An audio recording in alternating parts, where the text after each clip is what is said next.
You have to walk the talk. You have to be authentic as a leader. If you're not doing it, they see that.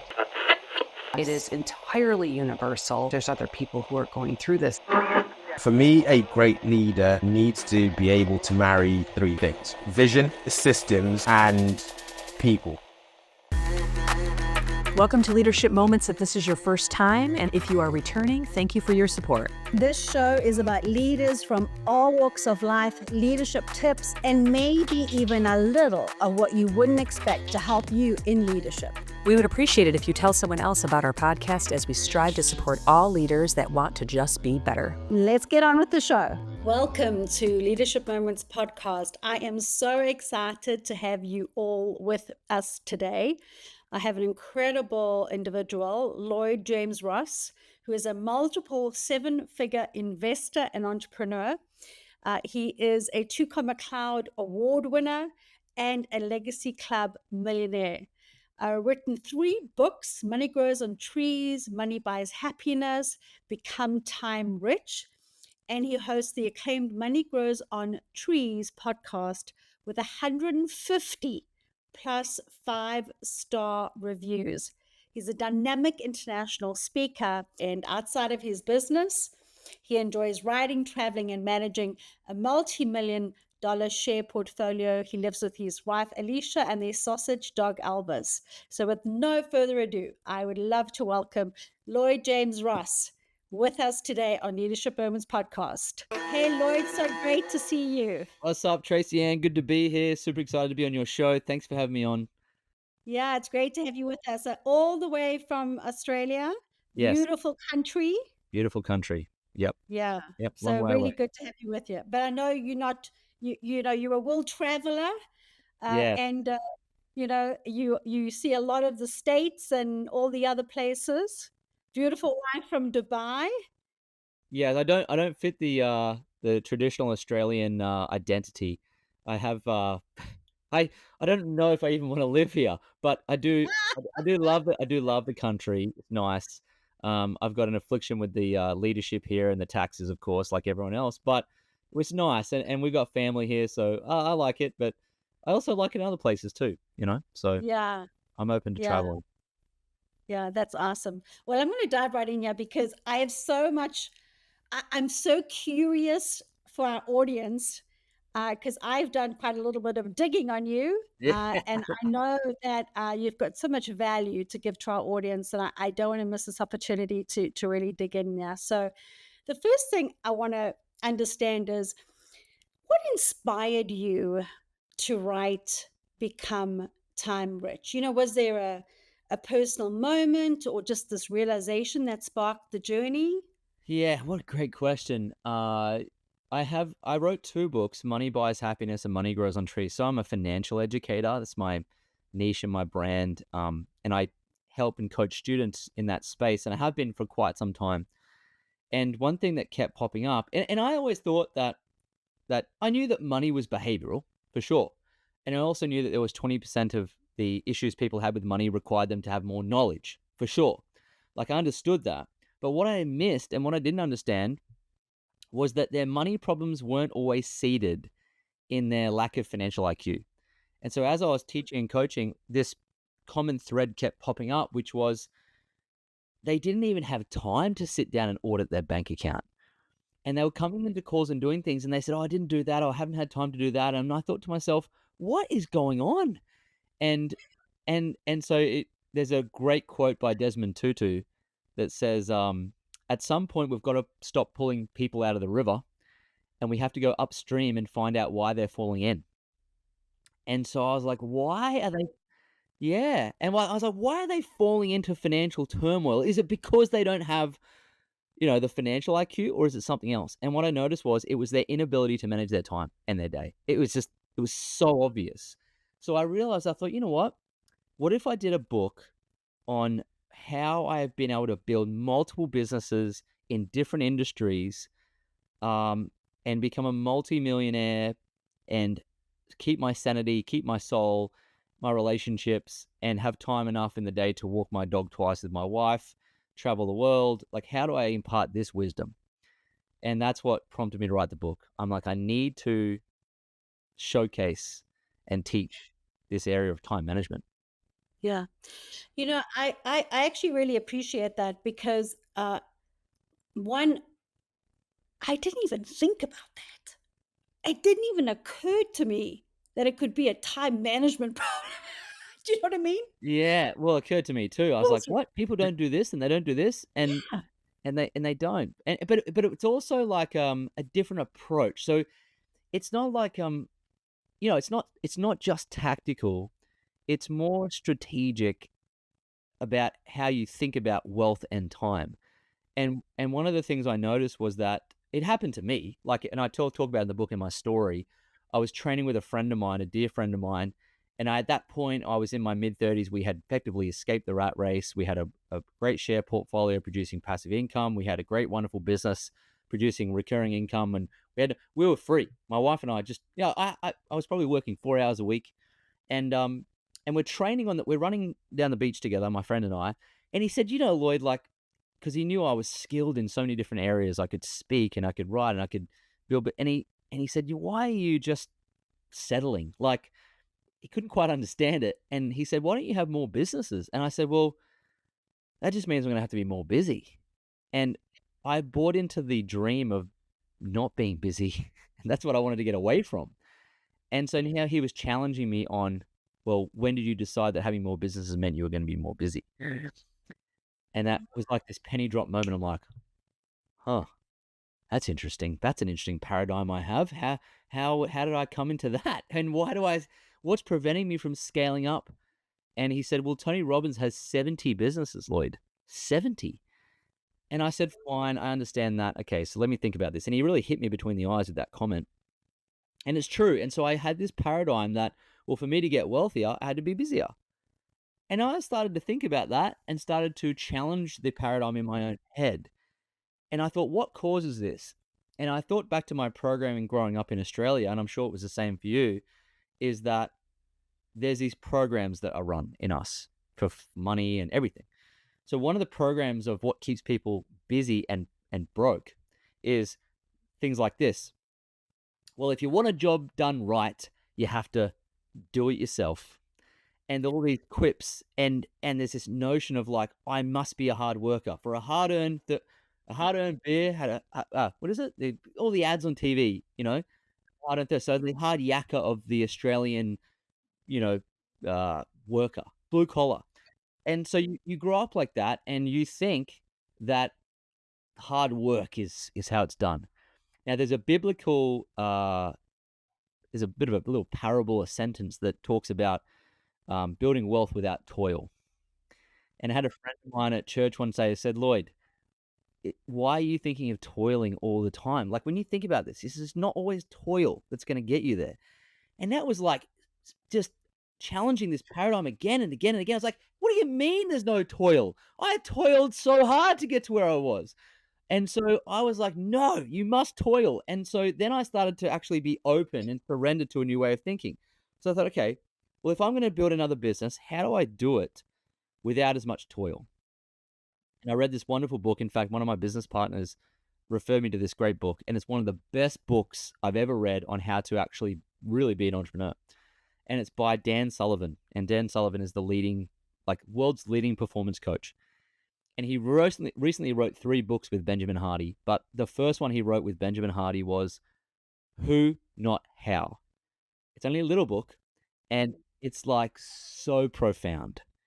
And that's what kind of got me started on this journey to build these other businesses without killing myself and losing my soul. And I watched people like Elon Musk build multiple businesses, and he has now time to even get into the government and do work there. So how does he do that? And that's really what prompted me to explore this. And so what I discovered on that journey of building these multiple businesses and still keeping my soul is that I've encapsulated them in the book. And so I wanted to showcase that because people do want to get wealthy, but they're stuck because they're in busy mode. And somewhere along their life, they learned that, and it's unlearnable too. So that's what I want to teach them in the book is how do you win back your time? And Listen, I need that book. I'll get you a copy as soon as it comes out. I need that book today because I need that book. Yeah. Because you're right. I mean, I teach financial management, with our leadership mentoring programs in our nonprofit. But what you're talking about is so fundamentally critical and different, because we are programmed from this high. We're programmed. I mean, I remember, like, hard work pays off. Like, you got to work hard. Like, I've done that my whole life, because I was taught that. You get taught that, right? Now, you often say money grows on trees. So, what does that mean to you? How does it connect with becoming time rich? Well, I think if anyone could imagine, um, that if you had a money tree, if you had seeds, money tree seeds, and you planted them, and you could walk out to the back of your house and pluck off $100 bill anytime you wanted, it would allow you, or it would free you of doing things you didn't have to do. So, like, for example, commuting to a job that you didn't like, because if you had a money tree, you wouldn't need the job, and all of a sudden your time would be freed up to do the things you want to do. So my objective in my early parts of my career were to plant a money tree, and I got taught that. Well, no one ever told me that money didn't grow on trees, and my dad used to tell me things like money does buy happiness and also makes you handsome. So I had this great relationship with money from an early age, and no one ever told me I couldn't have it, but I wanted to get it, but I wanted to get it in such a way that it was repeatable, because I used to wash cars for extra money for like $20 an hour to wash detailed cars when I was in my teens. And I remember one day thinking, God, I just made $100 and I spent all this time. And I said, one day there must be a way where I can make this money without much effort. And I happened to read Robert Kiyosaki's and Sharon Lecter's first book, Rich Dad, Poor Dad. And in there, they talk about this, and they talk about buying assets that produce passive income. So that lesson, quite young, I read that book when I was 16. And I was like, oh, this is what I want. But I had no idea how I was going to get it. I just knew the lesson. And so when I was 22, I took some of my paycheck and I started buying. It was hard to buy real estate. That's how he did it in the book, because I was living in Dubai, and they got long-term leases there, and it was not a conducive place for long-term property investment at the time for me. So I thought, what else am I going to do? And I've got to buy assets. And I picked up a Warren Buffett book, and I learned that you can buy pieces of businesses, which are shares, and you can participate in the profits of the companies. And I thought, well, that's an asset. And so I started to invest small amounts of my money into, back then, I put some money into Australia's oldest bank, Westpac Bank. And I thought, well, it's been around 200 years. It's probably going to be around for another 200 years. If I buy some shares in this bank, maybe they'll pay me some of their profits. And lo and behold, one day, about 6 months after I'd purchased the shares, I only put $2,000 in. And in those days, they would post the dividend checks to your house. And so one day I went downstairs, my very first experience opening a dividend check. I opened the mail, and I pulled out the envelope, opened it up, and there was a check there from Westpac Bank. And on it, it wrote, Lloyd Ross, $90. And that was the moment I was like, money does grow on trees as long as you know which seed to plant. And so I thought to myself, I used to have to wash 4 cars to make $90. And here I am. I've just made 90 sitting on my butt doing nothing. What if I could do it again and again and again? And so this love affair with investing in shares was born. And my whole objective, Tracy, to get into business was so I could buy more stocks. I didn't really want to get into business, but I was like, well, I need to get more money so I can buy more money trees. And that's what I did. Yeah. But I love what you just said there, though, because it's about where to invest, where to put it.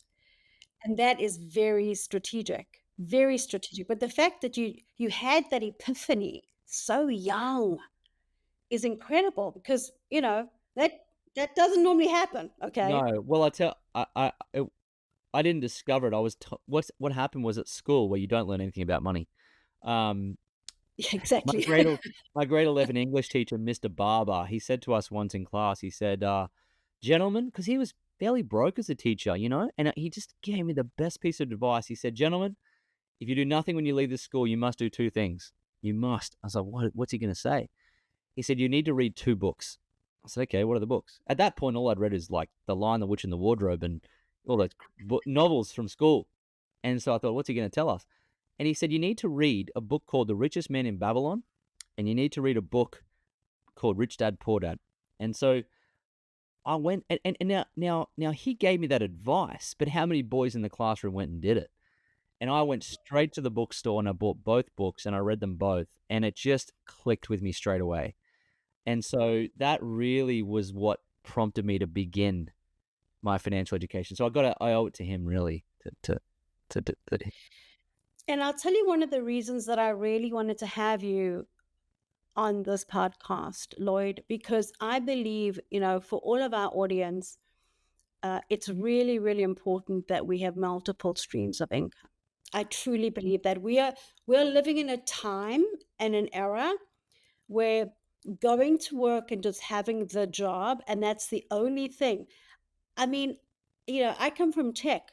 We had 350,000 layoffs last year. Okay. Like people lost their jobs that were getting paid extremely well. So if you don't have these multiple revenue streams, it's kind of like you gotta put your eggs in multiple baskets so that if something happens, you've got something else. I wouldn't even say if something happens, I'll say when something happens. When something, exactly, because it's going to. Yeah, Now, that's right. I have a question. What is the biggest myth that people believe about time management or just productivity that keeps them broke? Yeah, the one belief they feel is that being busy is going to get them wealthier. And so what happens is like there's this notion like that in the Gilded Age, the Victorian era, Gilded Age, even in so much as the early 1900s and so forth, is that, which is kind of like the Gilded Age. Wealthy people had tea parties and played tennis and Charity events. yes, raised Yes. charity and Yes. the prize of wealth, and they go on fox hunts, and so the prize of having made it was that you are now part of the leisure class. The leisure class, that was a sign that you'd made it as wealthy. And so that was the objective, to get out of the trenches and into this wealth, this leisure class. And so that was okay for a while. And then the Industrial Revolution kind of progressed, and then the information age kind of took over. And somewhere along the line, the American yuppie identity, or the Wall Street banker, kind of took over this identity of, well, success is working your ass off until the office until midnight and driving the Ferrari and, living the high life and buying jets. And this whole identity was shifted to, well, now it's actually the people who are successful work their ass off. and that's really the identity that has happened or shifted for quite some time. And the likes of Gary Vaynerchuk probably added to it as well, because he's all about hustle. He was for a long period of time. And without a doubt, there's moments in your life where you've got to hustle and there's a lot of urgency required, but you can get stuck there. And like what you said as well, you get taught that at an early age. And what happens to even kids when they're growing up to learn about money, they will get taught by their parents, well, if you do that task and that task, you'll get $1. And they're teaching them to do tasks and work hard to make money. Whereas what they could have taught is, and I talk about it in my book, my niece, she had this homework task where she had these stars that, once she did a task, she fills in one of the stars. And then once she does 5, she gets paid $1. And then I said to my sister-in-law, I said, wouldn't it be cool if you showed her that these are the tasks to be done, and to show her to teach her younger sister how to do them, and get her younger sister to do the tasks, and then give her 50 cents. And then she sits on the couch and watches YouTube while her sister does the work. Now, I said, if you taught her that, then you're teaching her time alchemy. You're teaching her how to create wealth and free time at the same time. And that's the lesson that is missing when it comes to That's the wealth. paradigm shift. Yes. That's the paradigm shift. Yes. Yeah. Because you think about this. So most people, they're working hard to own 100% of a grape. So if success is a grape, the size of a grape, 100% is owned by them, right? Which means they're going to put in 100% of the effort. And it's better to actually own 10% of a watermelon than 100% of a grape. And part of wealth creation, where you get your time back, is building a watermelon with other people and you just taking 10% of it. And people can't handle that. They want all of it for themselves. Yeah. Well, it's really interesting. I'm actually looking into, an investment pool very similar to what you've done, right? But you get the shares, and you, depending on how much you put in, is how much you get. And I'm like, this is a fantastic idea. Yeah. I want to do that all day long. Yes. Jack Bogle invented the index fund in the 1970s, and he was the founder of Vanguard Group. And so they effectively invented this index fund, which is where you buy, one share and it's got 500 companies in one. It's like buying every horse in the race. And whenever one horse gets sick or falls down or dies, another one's replaced. And the odds are 1.1 to 1. And it's had 10% return since 1957. It's a wonderfully good idea. And I think if people knew more about something like that, they'd be more in tune to invest and get money back. And that's how you grow wealth without growing your problems. But there's what you're talking about here, which is really why everyone needs to read your book. Okay, I'm just going to say it. Everyone needs to read your book. It's a paradigm shift. It's a mind shift. But when you go through that mind shift, you will never ever go back. Yes, you feel guilty when it happens and you implement the laws in the book that I talk about and the systems and everything like that. Like, all this productivity will be happening and this money will be flowing to you and you'll be doing nothing. Like yesterday, I was playing chess for like 3 hours. And it's hard not to feel guilty, like, because it's a new thing where you're making all this money, you're not doing anything. It's very strange. And I think it does take a bit of time to come to terms with that, because to get success in the first place, it required some hustle, and it's hard to break the hustle. It's even hard to break 9 to 5, Monday to Friday. Yeah. Like one morning I got up, I was getting up at 6 o'clock every morning, and I was like, get up early, go to the gym, get up early, go to the gym, da, da, da, da. And I said to myself, Lloyd, you're financially free. Like, why are you getting up at 6 on a Monday morning, go to the gym with everyone else who aren't free? You're an idiot. What the hell you? And so I was like, hang on a sec, let's recalibrate my own diary. So I was like, okay, well, what I want to do, I want to get up when I want to wake up when I'm finished sleeping. That's the first thing. I just want to do that. So I just started to do that. And then when I get up, I don't want to go to the gym straight away and use all my energy. I actually want to work. I like to do the work that I do. So in the morning, I get up at like 6:30. I finish sleeping. I'm like, I'm up. I'll work for 2 hours. And then I'll get my clothes on. I'll go to the gym at 10 when no one's there. Yeah, which is great. Yeah, no one's there. I come back, I shower, change, get ready for the day. And then I can do some deep work. And it just took me so long to shuffle off this Monday-itis kind of scenario. Like, it's so ingrained, and it took me ages. So yeah, your brain does take reprogramming as you start to get success in this area. Yeah. Yep.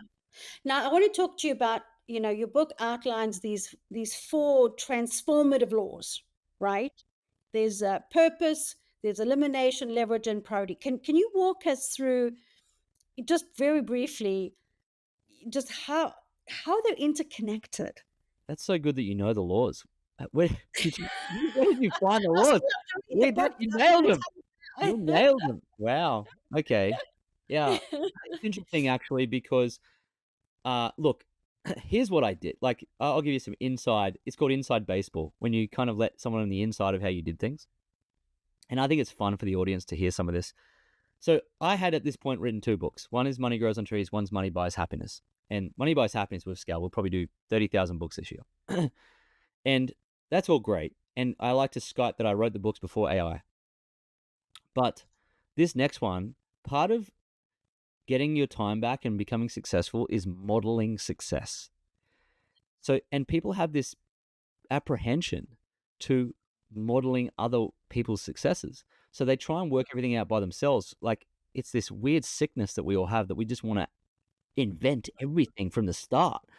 And success loves speed, and it's actually the ability to clone great ideas and stand on the shoulders of giants that will springboard you further faster with less effort. So this time, when I had more time, I said, let's take our time with this book. So I pick up and I'm like, okay. I said, okay, what's going to make a great book? And so, of course, I went straight to the best-selling book, which is Atomic Habits. It's been at number 1 for, for as long as I can remember. I walk into it, it's there. So, okay, well, let's have a look at this. And I started watching how James Clear did this. And I started to model success.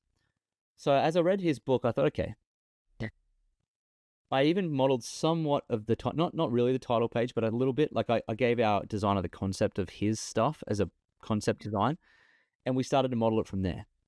But then I noticed he has these 4 elements in the book of creating habits. And I noticed it wasn't 3, it wasn't 6, it was 4. Now, the human brain, incidentally, it doesn't remember past like 3 or 4 things. So, for example, if I said to you, can you name me 4 different types of champagne? Go. Viv, Clico, whatever it is. I don't know. I don't even drink champagne. I don't know. Anything, something that you knew of, like for someone did to me once, they said, Yeah. Lloyd, give me 4 different types of beer. I said, okay, VB, 4X, 2Es, and then I stopped at 3 or 4. So your brain can only think, because then you get lost and you can't think, right? So this You can notion, give me vodka next time, and I'll be able yeah, to. you can't. So then you just on your feet, you just can't. So No, but you're right. Yeah. you can't. So I noticed that. So okay, well that's interesting, and I noticed too, it's very it's kind of like a principles based book. So I said, okay, I'm going to do that. And so I thought, well, I want it to be timeless and I want it to be evergreen and I want it to be always applied. So you can always pick up my book and apply it to your situation no matter what. That's what I wanted, because that's going to be a timeless scenario. So the 4 time-rich laws were born out of that modeling success. And so the first one of definite purpose, the whole notion of that is that if you are living in a reactionary state, you are wasting a lot of your own time for someone else's dream and someone else's agenda. Because, if you haven't booked your agenda, you'll find yourself in someone else's. And that's not a good use of your time, because it's your most valuable commodity. So that definite purpose, I use some examples in the book of, famous people who have very early got some sort of purpose, and it's just created so much success for them with the same amount of effort as we all put in. So getting that down pat early is important, because it then allows you to be intentional. And once you become intentional, you win back so much time. The second part of elimination is I noticed that, and I was doing it too, that we want to experience so much of life that we just want to take on everything, and we want to say yes to everything. So of course we find ourselves spinning too many plates. And I saw it with a lot of my students. They were spinning too many plates. And of course they walk around like, suffering from severe anxiety because they're just taking on too much, because they can't say no. Because we have this fear of disappointing others, a fear of being disliked. And so part of this elimination strategy was to eliminate the things that really aren't truly aligned with your definite purpose. And for me at the time, I was studying for the CFA charter exam, which is the hardest exam in all of finance. It's like 3 levels. It's 6 hours closed book. It's really tough. It's harder than an MBA. And I'd done 5 years of study to do that. I was on the 3rd level. And here I was in a small business in Australia where that no longer served me, because I wasn't in the corporate world. But I didn't want to give it up, because I just got taught never to quit things and walk away. But I couldn't take on. At the time, I was working my business, starting a side hustle to scale my wealth, and competing in a bodybuilding competition, and trying to do the CFA charter. So I was actually just getting pulled in order. I was getting drawn and quartered. I was just out. And so there was a war in my head. I knew something had to give. And I had to have this very difficult conversation. Could you imagine 5 years, 20 hours? It hurt so much to walk away from it, but I knew I had to let it go. So I eliminated it. And what people have to do with their projects and their agendas in their life is they have to approach it like chiseling a statue. And there's this cool little parable in the book about Michelangelo, who's this obviously the great Renaissance artist, and he sculpts David, the famous statue of David. When he'd finished sculpting the statue, someone was next to him and they said, "Michelangelo, this is incredible. How did you do this?" He said, "It was very easy." He said, "All I did was chip away the parts that weren't David." And so when it comes to eliminating or putting the law of elimination in, it's about chipping away the parts that aren't really aligned to your definite purpose, and having a real difficult conversation. Just let it go, and you liberate yourself when you do that. So they're probably the first 2 laws. And then going on to the law of leverage, this is my favorite law. It's probably, when it comes to wealth, everyone understands. Well, I think a lot of people, not everyone, understand that, sure, I've got to invest in assets and real estate or stocks and get paid passive income. That makes a bit of sense to me. And but true leverage. Like Einstein said that the compound effect or compound interest is the eighth wonder of the world. And if you're anyone who understands finance and investing, you know that compounding things over time, like assets, will grow your wealth without you having to do anything, which is great. What a wonderful force in the universe. But there's another one. And my dad said it's really the ninth wonder of the world. And it's leverage. Now, if you have leverage, it means you can achieve more by doing less. And the three types of leverage, there are the people leverage, systems leverage, and capital leverage. And the people that are busy and cooked and just overworked and lost their soul and just down and out is because they're not engaging any leverage. So now I'll look at my businesses, I'll look at my life, I'll say, where is the leverage here? It's just so much more important than where is the work, where is the task. It's not that. It's where is the leverage, meaning who can do this job for me before I even lift a finger? Like even to book this podcast, I didn't do any of that heavy lifting to go and talk to the podcast because I found someone, right? So I implement this stuff as fast as I can because I win back my time to do the things I want to do, right? And so you deploy money to get other people to do certain jobs. It helps them. And then also get systems to do the jobs for you too. Like when we were chatting, it's like the diary was doing the system booking for us. And so you implement systems to do things faster on repeat for you. And so those leverage lessons are so important. But the reason people don't do them is because they're afraid of giving people work because they feel like they're enslaving them with they're burdening them with their job. And that stops them from doing it. And all of a sudden they just don't get any leverage. Man, I had an example of this today. Did you do I it? was going to take on the task, and someone said, Tracy Ann. Yes. I mean, Yes. I mean, seriously, it happened today.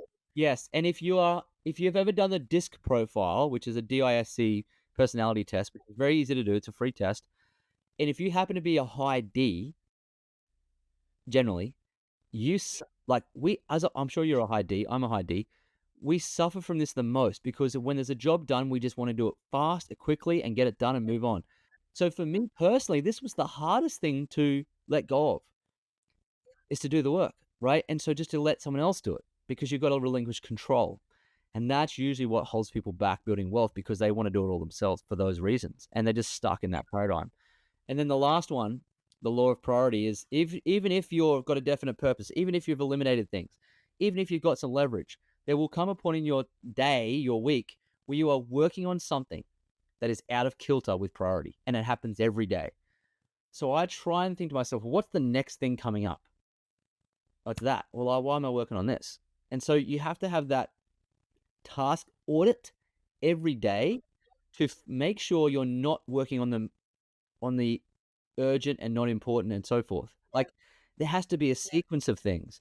And so I talk about in the book the couple of tactics that I employ to make sure I'm doing on a daily basis. I'm auditing my to-do list, not just doing it. I'm auditing it very consciously. I look at it and go, okay, what really do I need to be doing here? Really? And then I just sometimes get rid of things. I'm like, do I even have to do that? No, just go. So I'll implement law of elimination and priority. And and there's some really cool stories in the book on the last chapter of this guy that I studied called John Mark Comer, who had this big church in America and a Christian church. And he was drawn to mission in the church. And eventually, like Christian values are like, serve and teach and give. So he did that, and he was rescuing everyone from their problems whenever they appeared, and he had no boundaries, and he lost his soul in the process, and he lost his church effectively.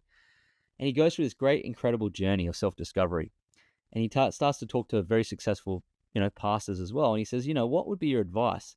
And one guy, Dallas Willard, he said, John, you've got to actually do one thing. He said, what's that? He said, you must ruthlessly eliminate hurry from your life. Powerful. That hit me like a ton of bricks. And I was like, oh my Powerful. God. And so I noticed when I applied those lessons from John Mark Comer, I realized I was brushing my teeth fast.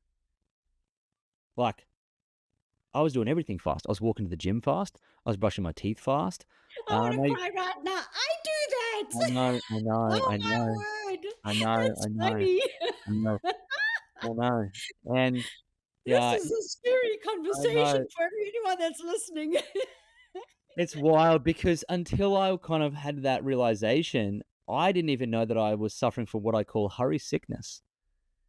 And you can tell when someone's got hurry sickness, and my wife can tell if I have a bout of hurry sickness or I've got hit with the busy bug, as we say. And you can tell because I don't know if you've ever done this, but certainly a lot of guys I know do it. But they're sitting down, and they shake their leg, they bounce their leg. Ever seen that? Bouncing your leg, Yes, right? yes, You know what yes. they call? You know what they call it in China? What? They call it the poor man's shake. Yeah, because you're in a hurry. Like that means you're in a hurry. You're not present. You're not. You're right. And so that's going to cause you to be too busy and not wealthy, right? And John D. Rockefeller, the wealthiest man in history, said, "Beware the." He used to say, "The busy man has no time to make money." That's what he said. And so my wife will say, "Hey, you got hurry sickness. What's going on?" Like, and I was like, "Oh." So I now brush my teeth slowly. I slow it down. I consciously now slow things down. I walk to the gym at a slower pace, just on purpose to slow my life down. Because as I kind of studied John Mark Comer's story, I noticed that he tells a story of a tribe, I think it's in Africa or somewhere, where there's a couple of Westerners and they're with this tribe and they're walking and they're just moving, like they're moving fast. Boom, boom, boom, walking here, boom, boom, boom. And the tribesman stopped them and said, "We stay here for a while." I said, "What?" He says, "Yes, we must stop." I said, "Why?" He said, "Because we must give our souls time to catch up with our bodies." And if you have ever spoken to someone who is present, quiet, talks like this steadily, it's almost seductive because what you see in them, and I met this woman once and I told her this, she was so present and so elegant and so, yeah, present and just steady. And I was so mesmerized by her. And I said, "You know what? You know what's happening I can see this in you." She said, "What?" I said, "Your soul has totally caught up with your body. They're one and the same." And she said, "That's the most profound compliment anyone's ever paid me." And I just saw it in her. And I just was so envious of her because I just was like, "Oh, I want to be like that." Because at the end of the day, we don't really want to have more time or have more money. What we really want is peace. We do. Yeah. We And desire happiness, peace and happiness. peace and Absolutely. happiness. Yeah. Yeah, so part of winning back your time is giving yourself permission to just be present in some of the most mundane things, and it just brings you back to earth. And it's just a liberating.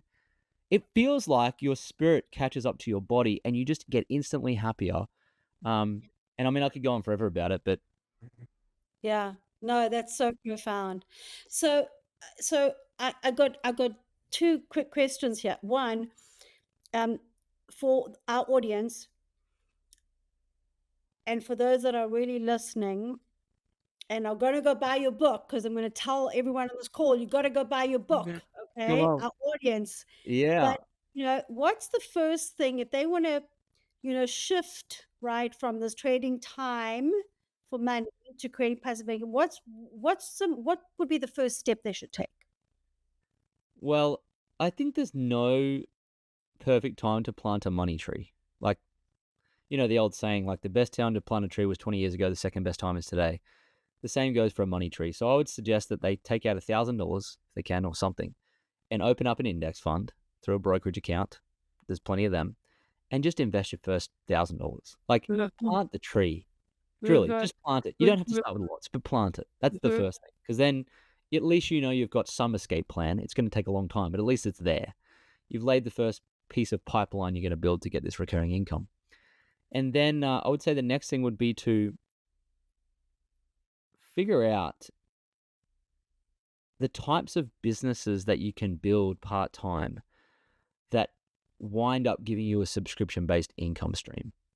So for us personally, we started in network marketing. We still have that business. It's 11 years old. It's supplements-based, and we get paid every single week, recurring. We still work in parts of the business, but we get paid recurring weekly. So I'd say network marketing or affiliate marketing is a good place to start if you have no prior business skills or no ideas. We also have a laundromat business that's very system dependent, and my business partner runs most of it. It's pretty simple, and well, for me, just especially because I don't do anything.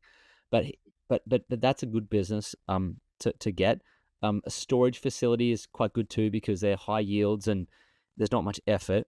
And then if you're starting some sort of consulting business or coaching enterprise or something like that, a content type business, you can create subscription orders for that too, and just do that. So like start to give your expertise that you would do at work, start to give that to private clients and put them on a small subscription to access your genius. And just doing those types of businesses is laying the foundations for a pipeline of money instead of you working hard for money. So be very selective with the type of businesses you want to build on the side, but start now too. Like start getting after it, start building it.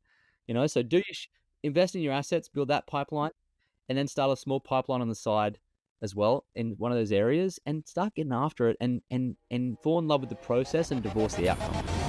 Yeah, I love that. So I've got 2 fun questions that I have to ask you. Yeah. And I don't want this conversation to end, but it has to. Okay. So would you rather always have to sing your responses or always have to dance when communicating? I think sing my responses. I'd love to sing my responses. I feel like I'm in a Disney movie. Then dance. I just do a little shuffle. There's not much I can do outside that. Yeah, I wouldn't be able to. So I'll just sing. Elvis. And then, would you rather have the ability to read minds or time travel? Oh, you know what I think? Truly, there's pros and cons there. I'm yeah. telling you. About that, I think I would choose. I mean, mind control would give you supreme power, but I don't know if I'd be seduced by the power. I would say time travel because I don't know if I want to know what people are thinking about me. That's what I was In that thinking. movie, what women want, I don't want that. So I think time travel, because I think I was born in the wrong era. I think I should have been born in the 40s, but yeah, I take time travel. Go back and hang out, and that'd be sick. Yeah, I'll take that. Yeah, that'd be so okay. Listen, Lloyd, our audience have really got a treat today. I'm so grateful for the time that you spent on the show. And I mean, everything that you've said here today is so, oh my gosh, there's so many gold nuggets. And I really believe that the time is now for people to start building these diverse income streams. So couldn't be more timely. Just fantastic having you on the show. Really Thank you so much, fantastic. Grace, man. I've loved being on. We had such a great connection at the start. I love it. I can't wait to, continue Do the journey. more. Yeah. We'll do more. Yeah. Well, sounds I good. I I'm going to appreciate do a it. whole bunch of connections here. So Come on. thanks. And thanks for being with us on Leadership Moments podcast. If you enjoyed the show, please go to leadershipmomentspodcast.com to subscribe to the podcast or on your favorite player, as well as follow us on Instagram and LinkedIn. You can also send us a message on what you like and don't like, or what guest you want us to have on the show. So until next time, This is Stacey Castor, and what doesn't challenge you won't change you. and I'm Tracy Ann Palmer. Be the change you wish to see in the world.